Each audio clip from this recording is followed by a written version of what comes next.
Hai, kembali lagi dengan Horror Story Time. Kali ini aku akan menceritakan tentang pagelaran Ludruk Ireng.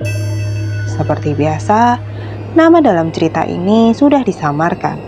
Mas Arjuna mendapatkan cerita Ludruk Ireng ini dari keluarganya, yang ternyata terlibat langsung dalam kejadian jauh di tahun 1950-an. Dia menceritakan kenapa Ludruk ini dibentuk, kenapa Ludruk ini memakan korban, dan bagaimana Ludruk ini dulunya dikalahkan. Dan gak cukup sampai di situ. Dia juga menceritakan mengenai tragedi akar permasalahan sebelumnya, silsilah dan pusaka keluarganya yang terlibat. Cerita ini terjadi beberapa tahun setelah negeri ini merdeka, tepatnya di Blitar era tahun 1950-an. Sebut saja dia Mas Pujo. Mas Pujo tinggal di sebuah desa di kota Blitar yang masih jauh dari jangkauan pemerintah saat itu. Terlalu sulit untuk Mas Pujo dan desa sekitar untuk mendapatkan kabar dan informasi apapun dari luar sana. Hal itulah yang membuat Mas Pujo tidak dapat memastikan mengenai apa yang terjadi di luar sana. Salah satunya adalah mengenai wabah yang menyerang desa-desa dan menelan banyak korban. Konon, wabah ini adalah serangan sekumpulan makhluk gaib di sebuah desa yang menyebabkan kematian mendadak. Dengan sedikitnya informasi yang ada, mereka menjadi terlena dan sedikit tenang. Apalagi di desa mereka termasuk yang paling aman karena adanya keluarga Mas Pujo yang dianggap mampu menjaga desa dari hal buruk dengan ilmu batin yang mereka miliki. Tapi persoalan kali ini berbeda. Malam ini seharusnya Mas Pujo bisa tertidur dengan nyaman. Namun hawa dari malam ini berubah menjadi dingin. Lebih dingin dari biasanya. Hal ini membuat Mas Pujo terbangun. Di tengah rasa kantuknya, samar-samar terdengar suara bisikan di telinganya Mas Pujo.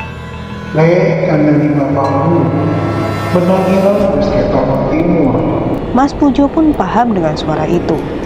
Itu adalah suara dari Ingon atau roh pelindung yang dimiliki keluarganya, yang bernama Raden Segara Dwipa, yang sudah menjaga keluarganya bahkan dari zaman leluhur Mataram kuno. Walau ini sudah malam, Mas Pujo yakin bapaknya masih berada di pendopo keluarga. Biasanya ia sedang beristirahat atau melakukan tirakatan. Mas Pujo pun berlari menghampiri bapak. Namun ketika sampai di pintu masuk pendopo, hal yang biasa tak terlihat kali ini dilihat oleh mata Mas Pujo. Mata Mas Pujo melihat sekeliling. Pendopo ini terasa penuh dengan berbagai macam perewangan dari negeri Segoro Sewu yang berkumpul di tempat itu. Ketika Mas Pujo masih menerawang dengan apa yang terjadi, bapaknya memanggil. Le, panggil semua rojo ke sini, ada yang harus bapak sampaikan. Sepertinya bapak sudah mengetahui apa yang akan disampaikan oleh Mas Pujo melalui roh pelindung yang lain, yang saat ini menjadi pegangannya. Mas Pujo segera paham dengan apa yang dimaksud oleh bapak dan segera mengirim pesan untuk para rojo. Rojo di sini yang dimaksud adalah sebutan untuk 10 bersaudara kakak beradik yang dipercayakan 10 pusaka keramat dari alam negeri yang berbeda-beda. Salah satunya adalah bapak yang dikenal dengan nama Pak Sukarjo, yang dipercayakan pusaka Kris Ireng dengan Raden Jaya Dwipa dari negeri Sangkala sebagai ingonnya. Mas Pujo mengirimkan pesan kepada mereka melalui bisikan gaib untuk mengumpulkan mereka di rumah waras, di mana seluruh anggota keluarga biasa berkumpul dengan aman. Dalam waktu 3 hari, para rojo yang diundang sudah berkumpul. Mereka membawa serta seluruh keluarga besar mereka, sehingga rumah ini terasa sesak. Namun untuk ke-10 rojo memiliki tempat tersendiri untuk membicarakan bencana yang akan terjadi. Ketika malam sudah mulai larut dan keluarga besar mulai beristirahat, Mas Pujo dan para rojo berkumpul di ruangan yang telah dipersiapkan. Dan bapak membuka pembicaraan. Saya baru saja didatangi oleh Raden Jaya. Dari perkataannya, akan ada wabah besar yang tiba di desa kita. Dan ini bukan wabah biasa. Wabah ini tidak akan berhenti dan akan terus berpindah. Kesembilan saudara bapak mengangguk seolah mereka sudah mengetahui dari roh pelindungnya masing-masing. Salah satu adik bapak yang bernama Lek Warjo, saudara yang dipercayakan dengan pusaka keris Batara Abang dengan pelindung Patih Mahareksa dari negeri Sedino, mencoba menyampaikan penglihatan yang ia dapat. Lalu piye Kang Mas? Soale penerawanganku iki ono hubungane karo kejadian zaman biyen. Seluruh keluarga yang ada di ruangan menoleh kepada Lek Warjo.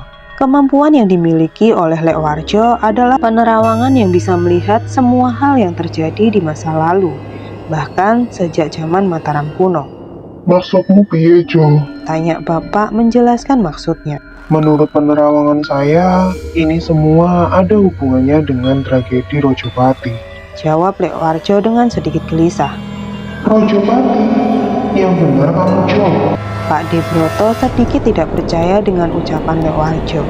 Ia adalah sesepuh tertua yang dipercayakan pusaka keris Ronggolewu dengan pelindungnya Kiranu dari negeri Banyuwira. Kejadian Rojopati itu sudah terjadi lebih dari 25 tahun yang lalu. Tidak ada sisa-sisa dari kejadian itu. Kali ini Lek Marji pemegang keris Nogonyowo dengan Patih Gadang Ireng dari negeri Sumuncak yang protes dengan pernyataan Lek Warjo. Benar Kang Mas, tapi memang itu kenyataannya. Untuk penglihatan yang saya dapat, Ucap Lek Warjo lagi, kali ini dengan suara yang lebih pelan. Seluruh anggota keluarga gelisah apabila ini benar-benar ada hubungannya dengan tragedi Rojopati. ya sudah, sebelumnya kita hadapi masalah yang di depan kita dulu. Lalu bagaimana Kang Mas? Lek Giman pemegang pusaka tombak kuning dengan pelindung Cah Buto dari negeri Segoro Buto mencoba meluruskan diskusi mereka. Bapak menghela nafas.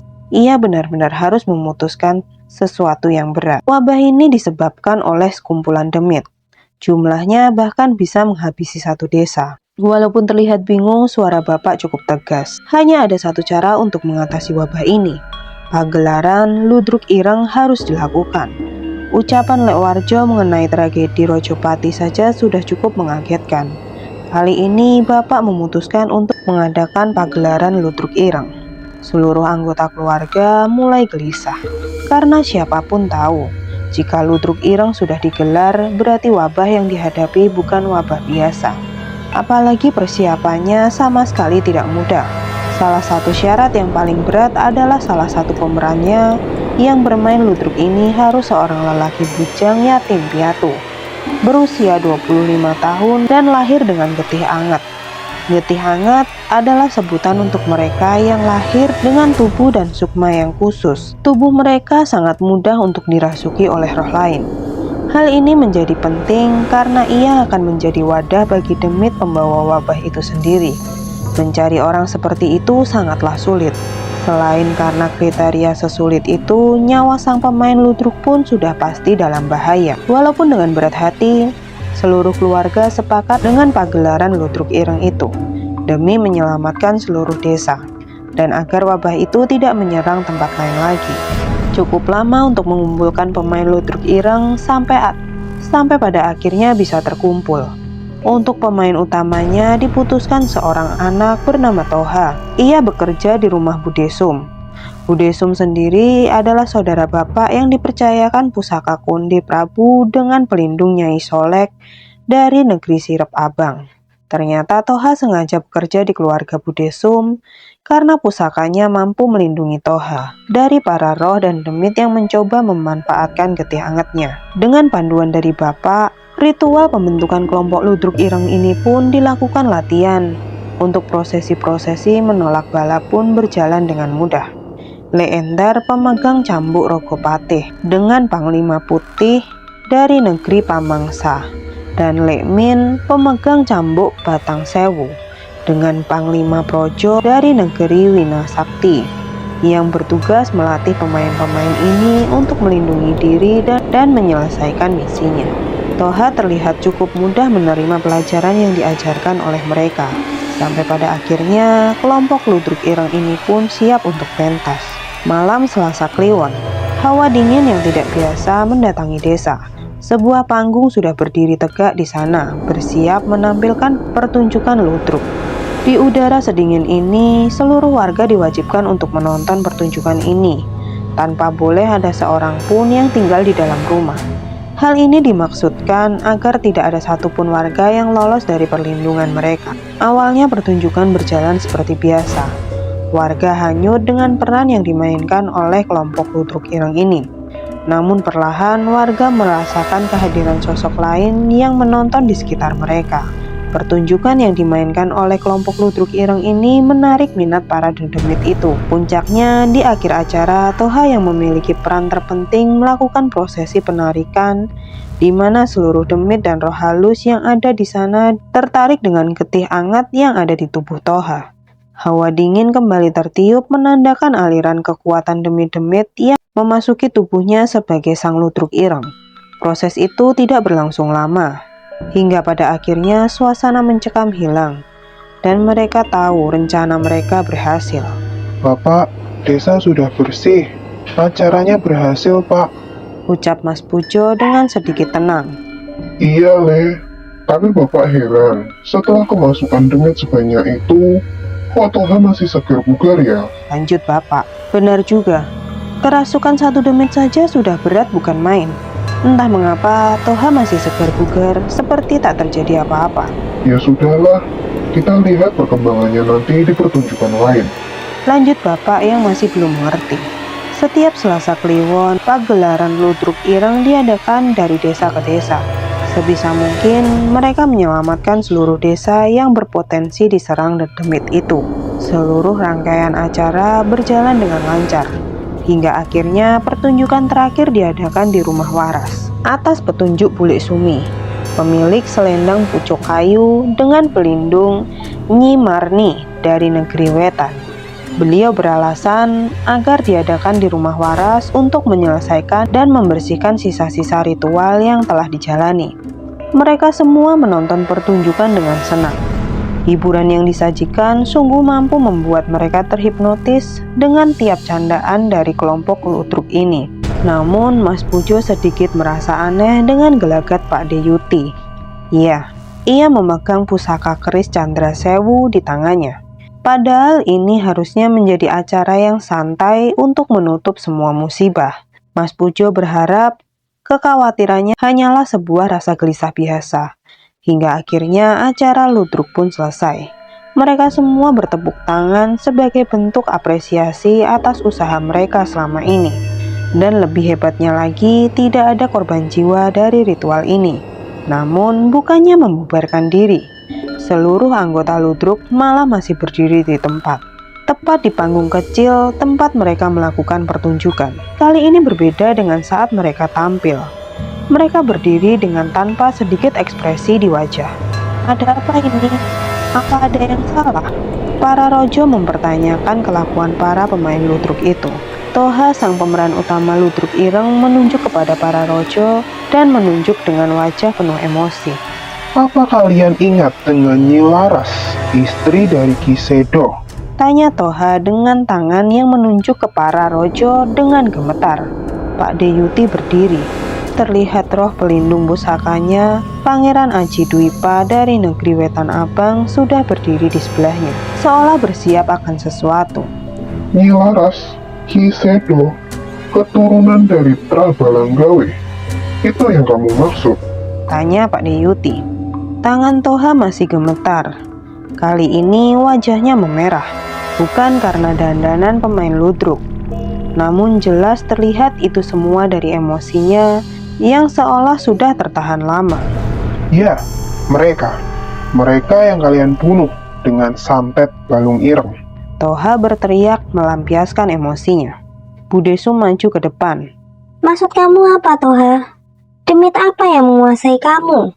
Terlihat Budesu merasa bertanggung jawab karena beliaulah yang merekomendasikan Toha untuk peran ini. Nyi Laras yang kalian bunuh saat sedang mengandung. Dia adalah ibuku. Kali ini wajahnya terlihat sangat menyeramkan. Emosi marah dan sedih bercampur di wajahnya, seolah ia menangis tanpa bisa lagi meneteskan air mata. hingga di akhir kekesalannya, sebuah mantra kuno dibacakan oleh Toha. Dalam sekejap, ribuan siluman demit alas berkumpul di belakangnya. Mereka semua adalah para penyebab wabah yang sengaja Toha sebagai ludruk ireng kumpulkan untuk membalas dendam kematian keluarganya. Sudah cukup. Sudah cukup kebenaran yang kuketahui selama hidup bersamamu. Ucapnya sambil menunjuk kepada Budi Sumi. Ini adalah hari yang kunantikan. Hari di mana aku bisa melihat manusia biadab seperti kalian mati. Suara alunan gamelan terdengar. Kali ini bukan berasal dari alat musik, melainkan suara dari alam gaib seolah menandakan mulainya peperangan. Bapak maju membuka jalan, seolah tak gentar dengan ancaman sang ludruk. Ia maju dan menantangnya. Apa kamu belum tahu siapa yang berdiri di depanmu ini? Seolah memberi komando, seluruh rojo berkumpul mendekati Bapak dengan mempersiapkan pusakanya masing-masing. Inilah hari pembalasan atas santet balung ireng yang menghabis. Inilah hari pembalasan atas santet balung ireng yang menghabisi keluargaku. Kalian pun harus mati dengan rasa sakit yang sama. Toha mulai kehilangan kesadaran dan terbuai dengan nafsu membunuh yang merasuki dirinya. Ratusan demit mulai menyerang. Namun Legiman memanggil tombak kuningnya dan memerintahkan Cah Buto untuk menghalau ratusan demit yang mencoba menyerang rumah waras. Berbagai kutukan dirapalkan oleh setan-setan. Berbagai kutukan dirapalkan oleh setan-setan demit alas. Namun dengan selendang ayu Bule Sumi, semua kutukan itu terpental dan tak ada satupun yang melukai para rojo. Tak sedikit siluman yang berkeliaran mencoba mencari celah di sekitar kami. Tak sedikit siluman yang berkeliaran mencoba mencari celah di sekitar mereka. Tapi mereka semua terhempas dengan tarian kedua adik Bapak, Le Endar dan Le Marji, yang memainkan cambuk pusakanya. Bapak maju dan memperingatkan kelompok ludruk itu sekali lagi. Kamu lihat, tidak ada satupun kesempatanmu untuk menang melawan kami. Toha tidak membalas. Ia masih mengamuk dengan dendam yang membakar seluruh amarahnya. Ini adalah perang terakhir.